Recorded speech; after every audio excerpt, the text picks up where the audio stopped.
ఈరోజు ఇంత ప్రశాంతంగా ఇన్ని వేల కోట్ల టర్నోవర్ ఉన్న కంపెనీలు సైబరాబాద్ కమిషనరేట్ పరిధిలో నడుస్తున్నాయంటే పోలీసు రక్షణ లేకుండా, పోలీసు భరోసా లేకుండా ఈ సంస్థలన్నీ నడుస్తున్నాయా?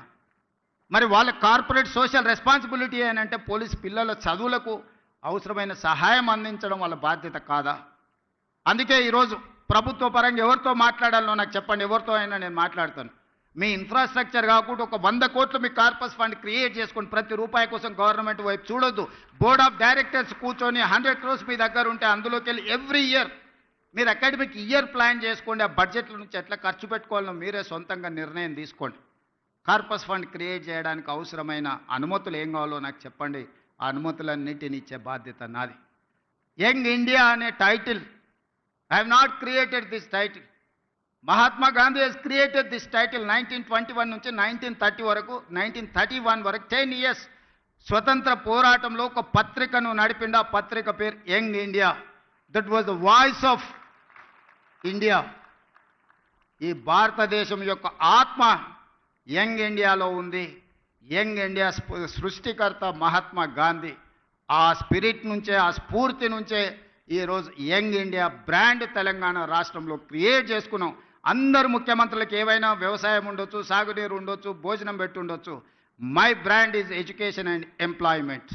ఈ దేశ భవిష్యత్తే తరగతి గదుల్లో ఉందని సంపూర్ణంగా నేను నమ్ముతున్నా. ఈ తరగతి గదులను బలంగా నిర్మించినప్పుడే ఈ దేశ భవిష్యత్తు ఉజ్వలంగా ఉంటుంది. Health, education and employment is my brand. Young India is my brand. దీనికి అన్ని రకాలుగా మా ప్రభుత్వం మీకు సహకారాన్ని అందిస్తుంది.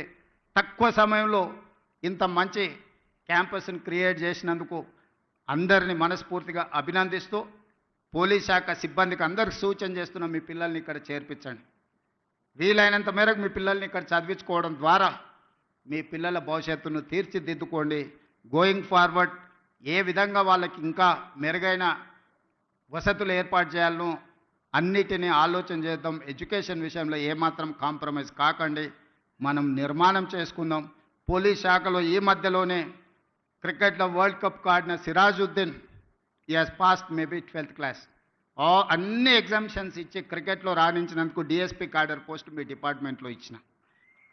బాక్సింగ్ ఛాంపియన్ నిఖత్ జరీన్, ఒక అమ్మాయి బాక్సింగ్ ఛాంపియన్ అయినందుకు ఆ అమ్మాయికి కూడా డిఎస్పీ ఉద్యోగం ఇచ్చినాం పోలీస్ శాఖలో. సో ఈరోజు ఒక సిరాజుద్దీన్, ఒక నిఖత్ జరీన్ చదువులో కాదు క్రీడల్లో రాణించినా కూడా గ్రూప్ 1 క్యాడర్ డిఎస్పీ పోస్టులు వచ్చినాయంటే మీరు మీ పిల్లలకు ఆ స్ఫూర్తిని ఇవ్వండి. ఆ క్రీడాకారులు మీ పోలీస్ శాఖనే కాబట్టి అప్పుడప్పుడు వాళ్ళని ఇక్కడికి వచ్చి పిల్లలతో ఇంటరాక్ట్ అయ్యే విధంగా వాళ్ళను వీక్లీయో, మంత్లీయో, ఎవ్రీ 15 daysకో ఎప్పుడు వాళ్ళకి సమయం దొరికినా ask them to spend some time with this kids. దాంతో పిల్లలు ఇన్స్పైర్ అవుతారు.